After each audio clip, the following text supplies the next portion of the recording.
Hello बच्चों। आज आप लोगों का बहुत स्वागत है हमारी वीडियो में। ये वीडियो हमने बनाई है फाउंडेशन वाले बच्चों को ध्यान में रखते हुए।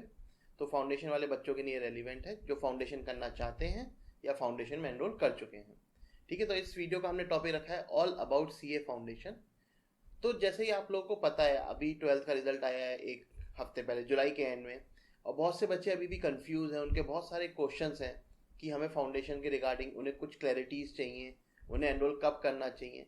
उन सब चीज़ों का क्वेश्चन हमें उन सब चीज़ों का आंसर हम इस वीडियो में देने की कोशिश करेंगे। ठीक है, अब हम इस वीडियो को मेन 4 पार्ट में बाइफरकेट करेंगे। पहला, एलिजिबिलिटी, कौन कौन किसके इस कोर्स के लिए एलिजिबल है।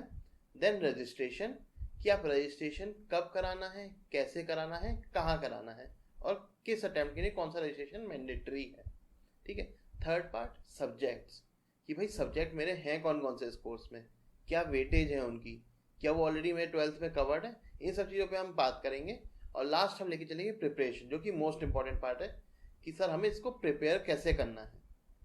ठीक है, तो हम स्टार्ट करते हैं अपनी video with the first topic, eligibility. तो बच्चों, आप चाहे साइंस साइड से हो, कॉमर्स साइड से, बहुत बच्चों के दिमाग में मिथ होता है कि सीए खाली कॉमर्स साइड के बच्चे कर सकते हैं। ऐसा बिल्कुल नहीं है। कोई सी भी साइड हो आपकी, साइंस साइड, साइंस स्ट्रीम हो, चाहे आर्ट्स स्ट्रीम हो, चाहे कॉमर्स स्ट्रीम हो, या कोई और सी भी स्ट्रीम हो किसी भी बोर्ड में, आप लोग आराम से सीए फाउंडेशन के लिए एनरोल कर सकते हैं। There is no precondition कि आपको कॉमर्स स्ट्रीम का ही होना पड़ेगा। तो पहला मिथ मैं आप लोगों का ये क्लियर करना चाहता हूँ कि आपकी कोई सी भी स्ट्रीम हो, आप सीधे सीए फाउंडेशन के लिए एनरोल कर सकते हैं। इवन मेरे कई सारे दोस्त हैं जो साइंस स्ट्रीम से बिलोंग करते थे, उन्होंने सीए परस्यू करके क्लियर भी करा है। ठीक है, तो ऐसा कोई फाउंडेशन नहीं है आपको किसी पर्टिकुलर स्ट्रीम से होने की जरूरत है, क्योंकि वो सीए फाउंडेशन में ऑलरेडी सारी वो चीज़ें कवर कर लेते हैं जो एक आगे सीए के कोर्स में परस्यू करने के लिए एक बच्चे के लिए रेलिवेंट है। ठीक है, तो पहला मिथ हम ये खत्म करते हैं कि कौन खाली कॉमर्स वाले कर सकते हैं। नहीं, हर स्ट्रीम का बच्चा इसमें एनरोल कर सकता है। फिर एक बच्चे ने मुझसे पूछा, सर मेरे पास मैथ्स नहीं है लेकिन मुझे पता है सीए फाउंडेशन के कोर्स में मैथ्स भी है, तो मैं सीए फाउंडेशन नहीं कर सकता? नहीं बच्चों, ऐसा भी नहीं है। सब्जेक्ट का भी कोई क्राइटेरिया नहीं है कि मैथ्स होना मैंडेटरी है। आप विदाउट मैथ्स भी सीए फाउंडेशन में एनरोल कर सकते हो। सीए फाउंडेशन में अपने लिए अपना एक टॉपिक है, अपना एक सब्जेक्ट है मैथ्स, आपको उसे पढ़ के पास करना पड़ेगा। तो इट इज़ नॉट मैंडेटरी कि आपके पास मैथ्स होना जरूरी है +2 में, लेकिन आपको सीए फाउंडेशन में मैथ्स पढ़ना पड़ेगा। ठीक है, तो बच्चों पहला हमने ये मिथ ब्रेक किया कि सिर्फ कॉमर्स वाले या मैथ्स वाले सीए फाउंडेशन परस्यू कर सकते हैं।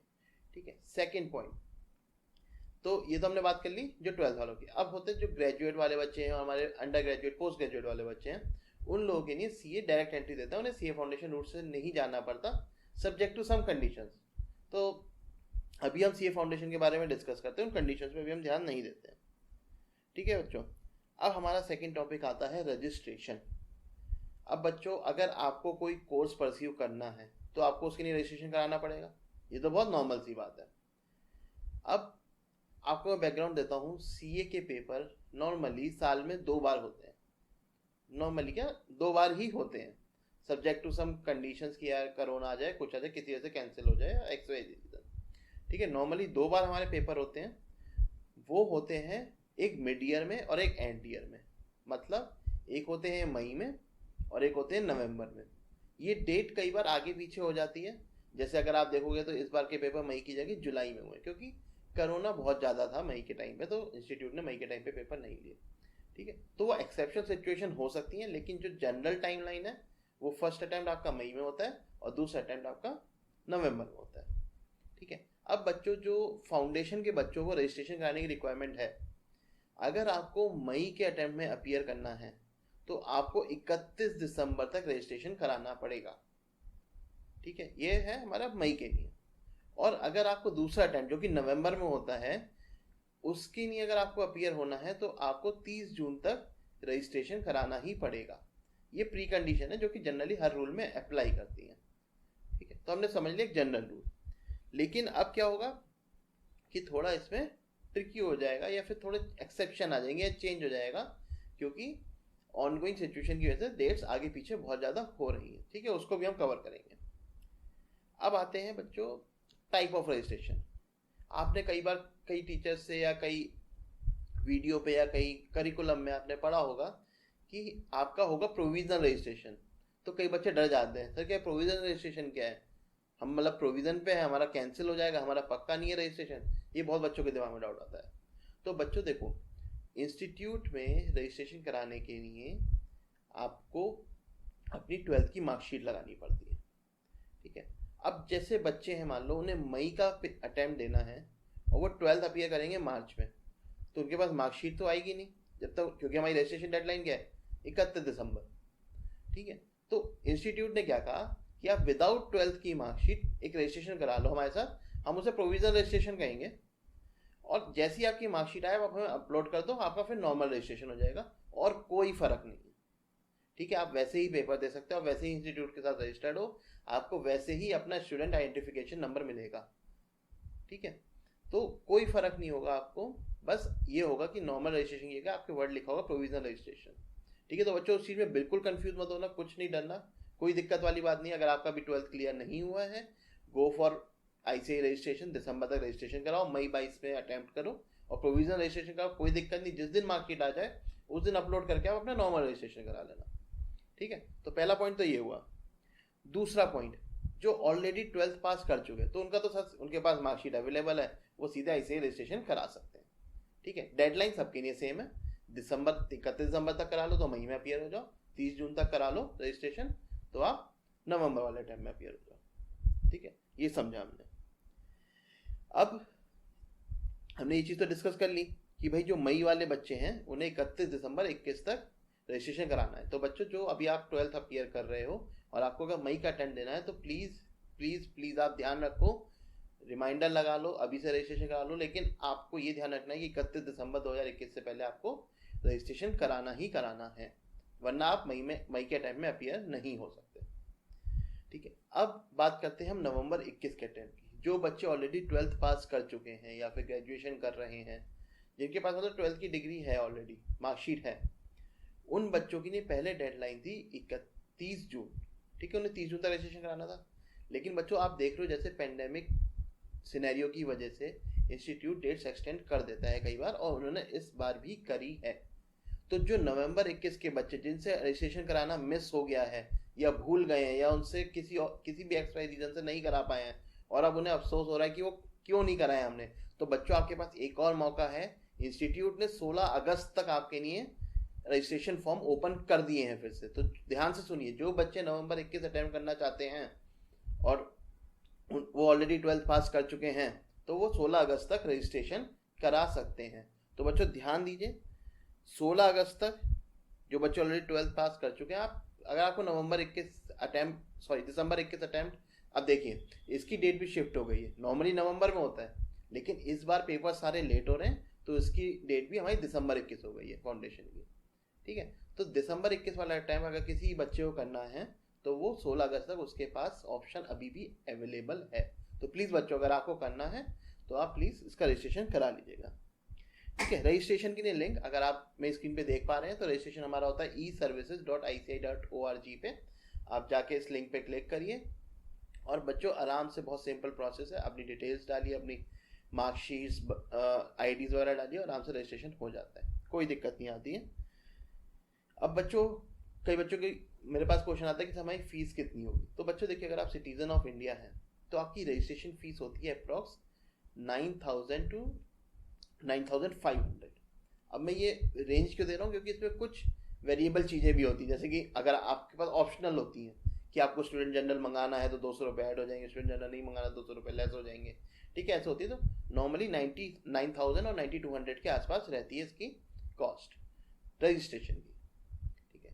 अब एक क्वेश्चन और आता है बच्चों का, वो लोग कंफ्यूज रहते हैं रजिस्ट्रेशन के बीच में और एग्जामिनेशन के बीच में। हमारे दो फॉर्म होते हैं, रजिस्ट्रेशन फॉर्म और एग्जामिनेशन फॉर्म। तो बच्चों आप ऐसा समझो, अगर मान लो आप 12th क्लास अभी अपियर कर रहे हो, आपने दिसंबर से पहले रजिस्ट्रेशन करा लिया, तो आप एलिजिबल हो मई का पेपर देने के लिए, आप एलिजिबल हो अगले साल नवंबर 22 का पेपर देने के लिए भी। लेकिन आप मई का दोगे या नवंबर 22 का दोगे, इंस्टीट्यूट को आप कैसे बताओगे? तो इसके लिए एक एग्जामिनेशन फॉर्म भरना पड़ता है। तो वह एग्जामिनेशन फॉर्म होता है हमारा, जो कि पेपर से, जो आपकी पेपर की ड्यू डेट है, अगर मई 22 का पेपर है तो 1-2 महीने पहले आएगा, ऐसे नवंबर 22 का पेपर है तो उससे 1-2 महीने पहले आएगा। वो एग्जामिनेशन पेपर फॉर्म आप आराम से भरिए उसमें बताइए आप ये वाला अटेम्प्ट अपीयर कर रहे हैं। तो बिल्कुल कंफ्यूज ना होइए। अगर आपने रजिस्ट्रेशन करा रखा है इसका मतलब ये नहीं कि आपको एग्जामिनेशन फॉर्म नहीं भरना है, एग्जामिनेशन फॉर्म भी भरना पड़ेगा और रजिस्ट्रेशन फॉर्म भी भरना पड़ेगा। एग्जामिनेशन फॉर्म आपके पेपर से 1-2 महीने पहले आता है, जबकि रजिस्ट्रेशन फॉर्म की हमने डेडलाइन डिस्कस करी जो कि 5 से 6 महीने पहले होती है नॉर्मली। ठीक है, तो बिल्कुल कंफ्यूज नहीं होंगे। एग्जामिनेशन फॉर्म अलग है, रजिस्ट्रेशन फॉर्म अलग है। Registration is a one time registration with the institute. Examination form आपको हर अटेम्प्ट को अपीयर करने से पहले भरना ही पड़ेगा। ठीक है, अब इसकी फीस कितनी है? इसकी फीस होती है लगभग बच्चों 1,500 रुपये, 1,500 रुपीज। ठीक है, तो दोनों चीजें अलग अलग है, कंफ्यूज नहीं होंगे अपन। ठीक है बच्चों, तो ये हमने दूसरा पार्ट कवर कर लिया। अब हम आते हैं सब्जेक्ट्स पे। तो बच्चों सब्जेक्ट्स का ऐसा है, आपके जो फाउंडेशन है, सीए फाउंडेशन है, इसमें 4 पेपर होंगे आपके। हर पेपर 100 मार्क्स का होगा। ठीक है, तो 4 पेपर, हर पेपर 100 मार्क्स का, टोटल 400 नंबर के हमारे पेपर होंगे। तो आपका ये टोटल एग्जाम 400 नंबर का है। अब इसमें हम आते हैं पेपर वाइज कि हमारे कौन कौन से सब्जेक्ट कवर होते हैं। तो अगर आप पहला देखेंगे, पहला पेपर है आपका अकाउंट्स का, और इसमें सब्जेक्ट क्या है? सब्जेक्ट भी अकाउंट्स ही है। तो ये सिर्फ अकेला सब्जेक्ट 100 नंबर का वेटेज लेता है और ये आपका पहला पेपर बनता है। ठीक है, दूसरा पेपर आपके हैं, उसमें 2 सब्जेक्ट हैं, लॉ एंड बीसीआर। बीसीआर मतलब बिजनेस कॉरेस्पॉन्डेंस एंड रिपोर्टिंग। ठीक है, तो लॉ आपका बनता है 60 मार्क्स की वेटेज और बीसीआर बनता है 40 मार्क्स की वेटेज। तो लॉ में आपको 2-3 जो हमारे बेसिक एक्ट्स हैं वो पढ़ाए जाते हैं, और बीसीआर में आपको इंग्लिश से रिलेटेड जो आपके बिजनेस कॉरेस्पॉन्डेंस के लिए आप इंग्लिश यूज करेंगे, उस तो इंग्लिश के कुछ बेसिक्स होते हैं, उनकी कुछ फॉर्म्स होती हैं, वो आपको सिखाई जाएंगी और उसके अराउंड क्वेश्चंस पूछे जाएंगे।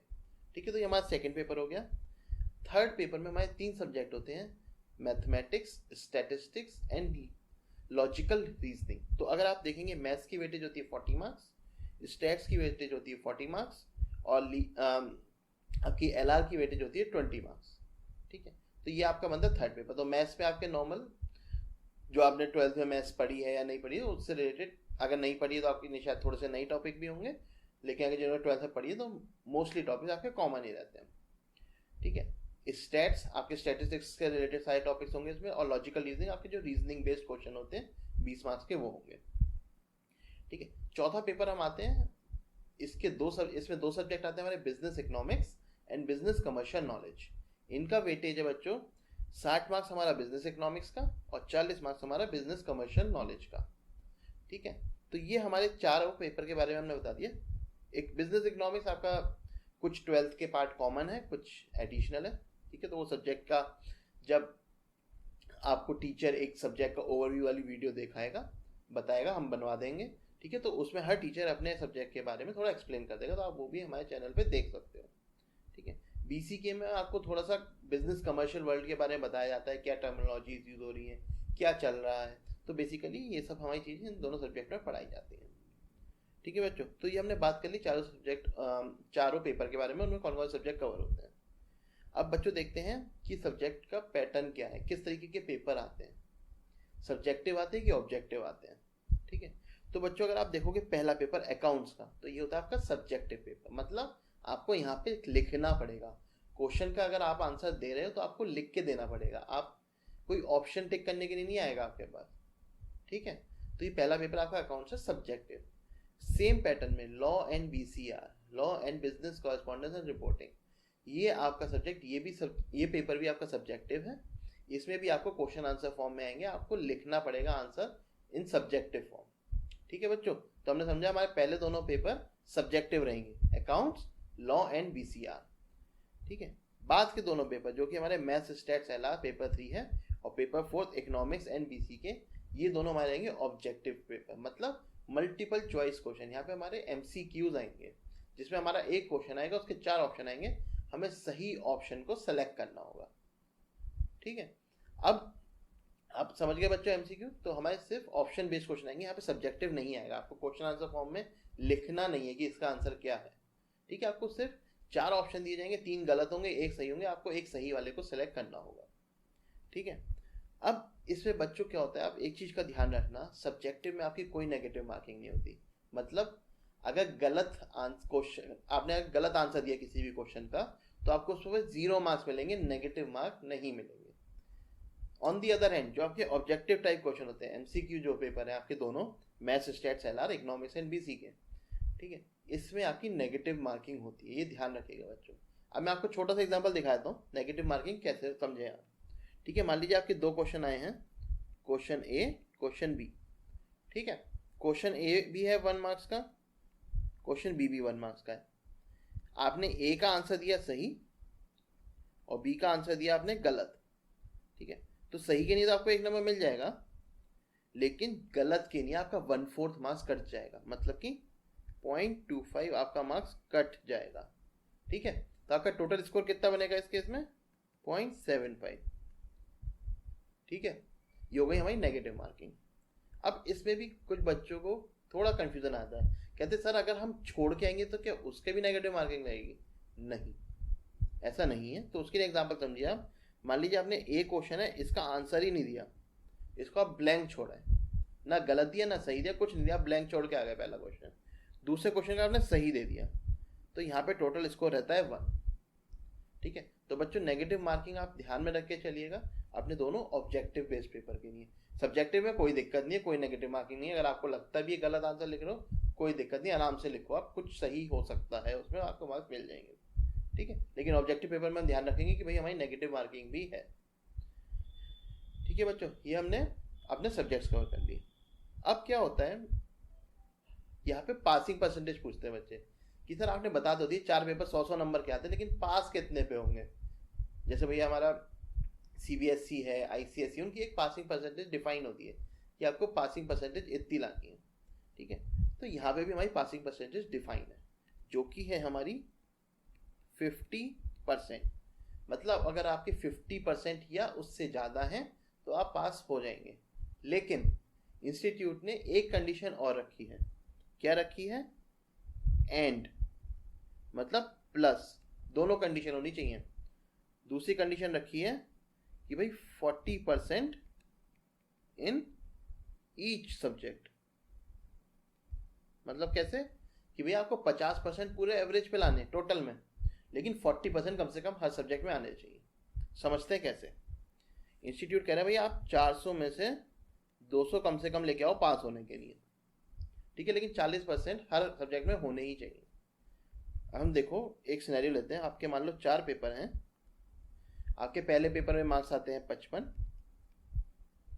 दूसरे में आते हैं 65, ठीक है, तीसरे में आते हैं आपके 45 और चौथे में भी आते हैं 45।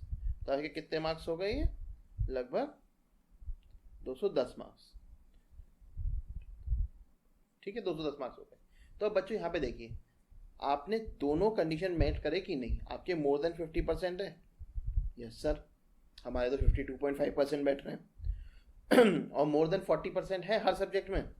यस सर, हमारे हर सब्जेक्ट में 40 से ज़्यादा है। ठीक है, तो आपने यहाँ पे दोनों कंडीशन मेट कर ली, आप पास हो गए। दूसरा सिनेरियो लेते हैं, यहाँ पे आपके हैं 40, यहाँ पे मान लो आपके 50, यहाँ पे 45, यहाँ पे 45, आपका टोटल आ गया 180। तो आपने 40% तो अचीव कर लिया हर सब्जेक्ट में, आपके हर सब्जेक्ट में 40 या 40 से ऊपर है। ठीक है, लेकिन 50% वाला क्राइटेरिया अचीव नहीं हुआ, तो यहाँ पे आप फेल हो गए। यहाँ पे आप पास थे, यहाँ पे आप फेल हो गए। ठीक है, तो बच्चों हमें ध्यान में रख के चलना है, ठीक है, कि हर सब्जेक्ट के भी 40 होने चाहिए और ओवरऑल भी 50 होने चाहिए। ऐसा नहीं है कि आप एक सब्जेक्ट को छोड़ दो, मुझे कह दो भाई मुझे मैथ्स पसंद नहीं है, मैं मैथ्स छोड़ दूँ, बाकी तीनों में 100 नंबर ले आऊँगा, 300 आ जाएंगे, मैं तो बहुत बड़े से पास हो जाऊँगा। नहीं, मैथ्स में भी आपको 40 लाने पड़ेंगे बॉस, अगर आपको सीए फाउंडेशन में एनरोल पास करना है तो। ठीक है, अब एक एग्जाम्पल और लेते हैं बच्चों को क्लैरिटी देने के लिए, कि मान लो आपके एक सब्जेक्ट में 35 है, ठीक है, एक में 65 है, ठीक है, एक में आप बाकी दोनों में 50 मान लेते हैं। ठीक है, तो आपके टोटल कितने हो गए? 200 नंबर। लेकिन आपने 50% वाला क्राइटेरिया तो फुलफिल कर लिया, ठीक है, लेकिन 40% वाला नहीं कर पाए। तो एक सब्जेक्ट में भी अगर आपके 40 से कम है, चाहे आपकी ओवरऑल परसेंटेज में कहता हूँ 70 बनी हुई है, कोई फर्क नहीं पड़ता, आप तब भी फेल ही काउंट हो गए। ठीक है बच्चों, तो हमने क्राइटेरिया समझ लिया कैसे पासिंग मार्क्स कैसे हमें किस किस सब्जेक्ट में कितने लाने होते हैं, मिनिमम क्राइटेरिया क्या है, मैक्सिमम तो बच्चों आप जितने ला सकते हो लाओ। कोई दिक्कत नहीं है, मतलब 100 से ऊपर नहीं ऑब्वियसली। ठीक है, तो हमने टॉपिक कवर कर लिया सब्जेक्ट वाला। अब हम आते हैं प्रिपरेशन वाले पार्ट पे। अब बच्चों को जैसे हमने बताया कि हमारा एक चेंज हो गया, तो अब नवंबर अटेम्प्ट की जगह इस बार हमारा दिसंबर में हो गया है। ठीक है, क्यों हुआ है? क्योंकि सर जो मई वाला था वो जुलाई में हुआ है, तो अगर जुलाई वाले बच्चों को अपीयर करना है दोबारा तो उसको भी थोड़ा टाइम देना पड़ेगा ना, तो इसलिए इंस्टीट्यूट ने नवंबर से हटा के दिसंबर कर दिया। ठीक है बच्चों, तो अब हम समझते हैं कैसे प्रिपरेशन करनी है। अब बच्चों जो बच्चे अटेम्प्ट करना चाह रहे हैं दिसंबर 2021, पहली बात आपके रजिस्ट्रेशन खुले हुए हैं, तो आप अभी रजिस्ट्रेशन करा सकते हैं दिसंबर 2021 के लिए। और अगर किसी बच्चे को ये डाउट है कि यार हम तब तक तैयारी कर पाएंगे कि नहीं, तो बच्चों वो डाउट आप मन से निकाल दो। दिसंबर 21 वाले अटेम्प्ट के लिए आपके पास सफिशिएंट टाइम है, आप आराम से तैयारी कर सकते हो। ठीक है, आपको जो सी क्लासेस चाहिए, जहाँ से भी प्रिपरेशन करनी है, study material, guidance, YouTube video, सब चीज़ें अवेलेबल हैं। सफिशिएंट टाइम है, ये मैं अपने एक्सपीरियंस से कह रहा हूँ, बाकी बच्चों के एक्सपीरियंस से कह रहा हूँ। आप ये मत सोचना कि आप लेट हो गए हो, आपके पास टाइम कम है, आप आराम से प्रिपरेशन कर सकते हो। प्लस बच्चों, मैं आपको हमेशा सजेस्ट करूँगा एक आप टेस्ट सीरीज जरूर एनरोल करना किसी की भी, क्योंकि टेस्ट सीरीज के बहुत ज़्यादा बेनिफिट होते हैं। आपको टाइम मैनेजमेंट आएगा, ठीक है, आपका कॉन्फिडेंस बढ़ेगा, आपको समझ में आया कौन से क्वेश्चन पहले आंसर करने, कौन से क्वेश्चन बाद में आंसर करने। ठीक है, प्लस जब आपकी कॉपी चेक होके आती है तो आप लोगों को सजेस्टेड भी पता चलता है कि हाँ यार यहाँ पे ये सही था, ये और ऐसे बेटर कर सकता था मैं। ठीक है, तो टेस्ट सीरीज आपको बहुत हेल्प करेगी। और अगर आपको ऐसा लग रहा हो कि दिसंबर में मेरा अटैम्प्ट है, मैं तैयारी भी कर लूँ, टेस्ट सीरीज भी कर लूँ, पॉसिबल नहीं है बच्चों, बिल्कुल पॉसिबल है, बिल्कुल मत डरना आप। हमारी बैक टू बैक यूट्यूब पे वीडियो आएंगी, आपको गाइडेंस देंगी। ठीक है, आप कैसे कर सकते हो, कैसे आप स्केड्यूल बना सकते हो अपना, कैसे आप पढ़ सकते हो, कौन कौन से चैप्टर हैं, क्या कोर्स है, सब चीज़ों की आपको क्लैरिफिकेशन पूरी प्रॉपर मिलेगी। ठीक है, तो आप उसके थ्रू डिसाइड कर सकते हो आप कर सकते हो कि नहीं, लेकिन मेरी राय मानो, मेरा एक्सपीरियंस मानो, आप आराम से कर सकते हो। ठीक है, और बच्चों आपको मैं टेस्ट सीरीज की बात करूँ और कितनी बेनिफिशियल है, मैं अपना एग्जाम्पल देता हूँ, किसी और का नहीं देता अभी, अपने एग्जाम्पल की याद करता हूँ। बच्चों मेरा पेपर था 28 जून को, जब मैंने अटैम्प्ट किया था तब सीपीटी होता था 2009 में। ठीक है, मेरी कोचिंग में पेपर हुआ 14 जून को, 2 हफ्ते पहले लगभग हुआ था पेपर। तो उसमें मेरे जो परसेंटेज मार्क्स आए थे वो थे 47% मार्क्स, मतलब मैं फेल था, लेस देन 50% थे। तब 200 नंबर का पेपर होता था, तो मेरे 95 मार्क्स आए थे। ठीक है, तो बहुत ही ज़्यादा डिमोटिवेट हुआ गया, 2 हफ्ते बाद पेपर है, मेरे मार्क्स नहीं आ रहे, मेरे यहाँ पे नहीं आए हैं, तो इंस्टीट्यूट के तो पेपर में क्या ही आएंगे। ठीक है, बहुत डिमोटिवेट। तो जो हमारी फैकल्टी थी उन्होंने मुझे गाइड किया, उन्होंने मुझे समझाया कि अमन ये टेस्ट सीरीज अटेम्प्ट कर। ठीक है, उन्होंने मुझे बहुत सारी टेस्ट सीरीज दी, आप यकीन नहीं मानोगे, मैंने हर दिन विदाउट एनी एक्सेप्शन 2 हफ्ते तक डेली कम से कम 4 से 5 पेपर अटेम्प्ट किए। ठीक है, 4 घंटे का पेपर होता था, मैं कोशिश करता था 3-3.5 घंटे में निपटाने की, तो मैं 4 से 5 अटेम्प्ट कर लेता था डेली। ठीक है बच्चों, उस 2 हफ्ते की प्रैक्टिस से मैं 95 मार्क्स से मेरे इंस्टीट्यूट के पेपर में आए 171 मार्क्स, मतलब मैं 47% से सीधा 85% पे पहुंच गया। ठीक है, सिर्फ 2 हफ्ते की मेहनत से। तो टेस्ट सीरीज आपको बहुत अच्छा कॉन्फिडेंस देगी। सबसे बड़ी बात, आपको टाइम मैनेज करना सिखाएगी, टाइम मैनेजमेंट बहुत इंपॉर्टेंट होता है पेपर में। ठीक है, तो बच्चों हमने समझ लिया कि आपको कैसे तैयारी करनी है दिसंबर 21 वाले बच्चों के लिए। अब हम बात करते हैं मई 2022 वाले बच्चों के लिए। अब मई 2022 वाले बच्चे बहुत ही कंफ्यूज रहते हैं कि क्या राइट टाइम है पढ़ाई स्टार्ट करने का, क्या मेरे पेपर मई में होंगे भी कि नहीं। ठीक है, क्योंकि हमने आपको पता ही है मई में पेपर देने के लिए भाई आपके 12th के पेपर होने जरूरी है। ठीक है, अब अगर 12th के पेपर ही नहीं होंगे नेक्स्ट ईयर, बच्चों को नहीं पता, तो बच्चों आप उन सब चीज़ों के इफ एंड बट्स में आप मत जाओ। ठीक है, कि होंगे नहीं होंगे, मई में पेपर होगा नहीं होगा, वो बिल्कुल आप सोचना छोड़ दो। अगर आपके मार्च में paper due to this pandemic situation नहीं भी हो पाते हैं, अगर वो आगे बढ़ते हैं या कुछ भी XYZ होता है, आप टेंशन बिल्कुल मत लो उस चीज़ की। इंस्टीट्यूट हमेशा उस चीज़ को कंसीडर करके ही पेपर की टाइमिंग्स और शेड्यूल बनाएगा। ठीक है, तो आप उस चीज़ों में बिल्कुल मत पढ़ो, या मेरे मार्च में पेपर नहीं हुए तो क्या मैं मई में पेपर दे पाऊंगा, वो चीज़ बिल्कुल मत सोचो। आप इस चीज़ पे कंसंट्रेट करो, मुझे पढ़ना कब स्टार्ट करना है। ठीक है, जस्ट आपकी इन्फॉर्मेशन के लिए बता दूं, जो रूल है वो ये है कि यार मई में अपियर होने के लिए अप्रैल 22 तक आप पेपर में अपियर हो चुके होने चाहिए, या फिर आपका रिजल्ट आ जाना चाहिए। ठीक है, दोनों में से एक भी कंडीशन। ठीक है, अब कई बच्चे कहते हैं सर अप्रैल तक हमारे पेपर ही नहीं हुए, फिर से कोरोना की कोई वेव आ गई तो हम कैसे करेंगे। ठीक है, तो उस चीज़ के आप लोग टेंशन मत लीजिए, अगर आपके पेपर की डेडलाइन आगे बढ़ेगी, शेड्यूल आगे बढ़ेगा, तो इंस्टीट्यूट का शेड्यूल भी आगे बढ़ेगा इंस्टीट्यूट ये चीज़ देख के चलता ही है हमेशा, ठीक है। उस चीज़ की टेंशन बिल्कुल मत लीजिए। अब मई 22 वाले बच्चों की तैयारी की बात करते हैं।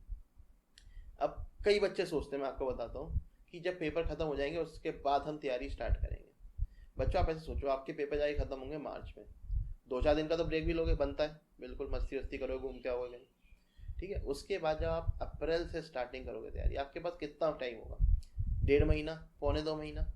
अब आप ये बताओ उस पीरियड में पढ़ोगे कि रिवीजन करोगे, ठीक है। तो आपको क्या है, स्टडी पहले से चालू करनी पड़ेगी। अब पहले आप जनवरी फरवरी से स्टार्ट नहीं कर सकते, क्योंकि उस टाइम आपका बोर्ड का टाइम भी होगा, ठीक है। तो मैं आपको ये सजेस्ट करूंगा, अगर आप 12th अभी अपीयर करोगे, मार्च 2022 में आप पेपर दोगे और आप मई 2022 का पेपर देने की सोच रहे हो, तो आप आज ही से इसकी तैयारी स्टार्ट कर दो, ठीक है। उसके देखो 2 फायदे होंगे। आपको पढ़ना तो एक पर्टिकुलर अमाउंट ऑफ घंटे पढ़ना है, मान लो आपको 500 घंटे पढ़ना पूरे कोर्स के लिए, ठीक है। तो वो आपका स्प्रेड हो जाएगा, नॉट ओनली इन 2 months और 3 months, over the period of 7-8 months, ठीक है। तो आपका पर डे का जिसमें आपको टाइम लगाना पड़ेगा ऑब्वियसली कम हो जाएगा। इतनी मैथ्स तो सबको आती है ना। फिर दूसरी चीज़ आप समझो, सीए फाउंडेशन में और आपके 12th के पेपर में बहुत सारे टॉपिक्स कॉमन हैं। लाइक अगर मैं आपको एक एग्जांपल दूं, तो हमारे अकाउंट्स में पार्टनरशिप अकाउंटिंग, ठीक है। इकोनॉमिक्स में आपका डिमांड एंड सप्लाई, ठीक है। तो मैं एक एक टॉपिक बता रहा हूँ, बहुत सारे टॉपिक्स कॉमन है, ठीक है। तो जब आप सीए फाउंडेशन की तैयारी करोगे तो आपको 12th के अपने कंसेप्ट समझने में, आंसर लिखने में आपको बहुत ज़्यादा हेल्प मिलेगी और बहुत ज़्यादा इफेक्टिव आपके आज यूटिलाइज हो पाएंगे, ठीक है। आप मतलब बहुत ज़्यादा इफेक्टिवली अपनी 12th की पढ़ाई भी पूरी कर पाओगे, ठीक है। तो हमारा एक बेनिफिट हो गया, आपको थोड़ा कम टाइम देना पड़ेगा इन कंपेरिजन कि अगर आप अप्रैल में स्टार्ट करोगे, ठीक है। दूसरा, आपको 12th के अपनी प्रिपरेशन में भी हेल्प मिलेगी। तीसरा, जब आप इतने पीरियड के लिए पढ़ोगे तो आपकी स्कोरिंग प्रोबेबिलिटी बहुत ज़्यादा हाई हो जाएगी, आपकी पासिंग प्रोबेबिलिटी बहुत ज़्यादा हाई हो जाएगी, क्योंकि डेफिनेटली अगर आपने आज स्टार्ट किया है इन कंपैरिजन टू बच्चा जो अप्रैल में स्टार्ट करेगा, आपके पास एक एडिशनल एज होगी ही होगी, आपके पास एडिशनल अंडरस्टैंडिंग होगी, आपके पास एडिशनल नॉलेज होगी, आपको उस नॉलेज को कंज्यूम करने का आपके पास एडिशनल टाइम होगा, ठीक है बच्चों। तो मैं यही रिकमेंड करूँगा, और आपके जो सीनियर्स होंगे, आपके नियर बाई सीनियर्स होंगे, आपके रिलेटिव्स होंगे, आप उनसे भी कंसल्ट कर सकते हो इस चीज़ के रिगार्डिंग कि भाई हमें, क्योंकि बच्चों देखो, जो एक्सपीरियंस जिसके पास होता है आप उससे कंसल्ट करोगे, आपके पास हमेशा बेटर आंसर्स होंगे, ठीक है। तो आपके नोन में पक्का कुछ ना कुछ सीए होंगे, या आईपीसीसी में आपके कोई भैया दीदी होंगे, आप उन लोगों से पूछो कि what is the right time, ठीक है। लेकिन सूनर दी बेटर, मैं यही कहूँगा आप लोगों से, आप अगर अभी तक स्टार्ट नहीं करें आप सोच सकते हो और स्टार्ट कर सकते हो। उसके लिए गाइडेंस क्या होनी चाहिए, उसके लिए कैसे तैयारी करनी है, ठीक है, क्या क्या हमें करना चाहिए, उन चीज़ों को आप बिल्कुल उसकी टेंशन मत लो। सारी फैकल्टी प्रिपेयर्ड है उस चीज़ के लिए, आपको पूरी गाइडेंस देने के लिए, टाइम टू टाइम जब भी रिक्वायर्ड है हम आप लोगों को उस हिसाब से गाइडेंस देंगे, ठीक है। अच्छा, एक और बेनिफिट आपको जो मैं बताना भूल गया, अगर आप आज स्टार्ट कर देते हो आप आराम से अपना कोर्स खत्म कर दोगे, अप्रैल मई आपके पास बचेगा सिर्फ रिवीजन के लिए, टेस्ट सीरीज के लिए, ठीक है, आरटीपीज करने के लिए, इन चीज़ों के लिए आपका टाइम बचेगा। और बच्चों इन चीज़ों में टाइम इन्वेस्टमेंट बहुत ही अच्छी अपॉर्चुनिटी होती है, मैंने आपको भी बताया था अपना एग्जाम्पल ही, ठीक है। तो अगर आप सोचो 2 हफ्ते की अगर प्रैक्टिस, ठीक है, 95 से किसी बच्चे को 171 पे लेके जा सकती है, ऑलमोस्ट डबल कर दी परसेंटेज, 47 से 85, ठीक है, ऑलमोस्ट डबल से थोड़ी कम, ठीक है। तो आप सोचो अगर आप 1-1.5 महीने तक प्रैक्टिस करते हो तो आपके लिए this will work as a wonder to you, ठीक है। तो बच्चों मेरा सजेशन है आप लोग अभी से तैयारी अपनी स्टार्ट करो जो 12th में अपीयर हो रहे हो, ठीक है, और फिर गाइडेंस आपको पूरी अवेलेबल है, ठीक है। तो बच्चों आज की वीडियो के लिए इतना ही। उम्मीद करता हूँ मैंने आपके मैक्सिमम डाउट्स या क्वेरीज जो भी आपके दिमाग में थी या फिर जो भी मिथ्स थे वो मैंने क्लियर करे हो। अगर बच्चों कुछ भी आपको लगता है कि आपको कुछ और पूछना है, आप इस वीडियो पे कमेंट करिए, मैं डेफिनेटली इसका आंसर करूँगा और आप लोगों को क्लैरिफिकेशन देने की पूरी कोशिश करूँगा। मिलते हैं अपनी नेक्स्ट वीडियो में। Have a nice day.